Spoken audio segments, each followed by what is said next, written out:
And for today personal tip o ang aking personal payo for today, paano nga ba mag-claim ng iyong MP2 pag-ibig no dun sa pag-ibig savings. Kung meron kang MP2 at matured na ito at gusto mo itong ma-claim gamit lamang ang iyong laptop, cellphone, panoorin mo tong video na to. No? So by the way, na-claim ko na pala yung akin. No? And then inabot ako ng 16 working days and then na-deposit na siya dun sa aking cash card which is AUB. No? And then meron din palang Union Bank. And by the way, ganito lang kailangan mong gawin. No?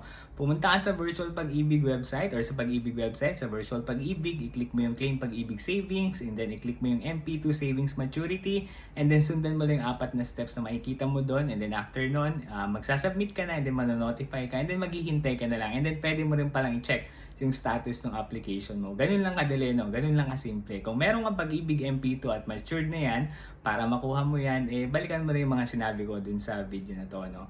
And kung gusto mo rin pala matulungan kita, pwede rin naman pala mag-PM ka lang sa Ed for Today para kahit pa paano ma-assist kita, no? Or makatulong ako sa'yo para ma-claim mo yung pag-ibig MP2 mo, okay? Ganun lang kasimple, ganun lang kadali. Nabot lang ako ng 16 working days sa bahay lang, hindi na ako pumunta sa office nila, na-claim ko yung pag-ibig MP2 ko, di ba? Simple lang. Okay, so yun lang yung ating Ed for today. Kung nagustuhan mo itong video na to, huwag mong kalimutan mag-like and follow sa aking Facebook, TikTok, o pwede ka rin pala mag-subscribe sa aking YouTube account na Ed for Today. Yun lamang, salamat!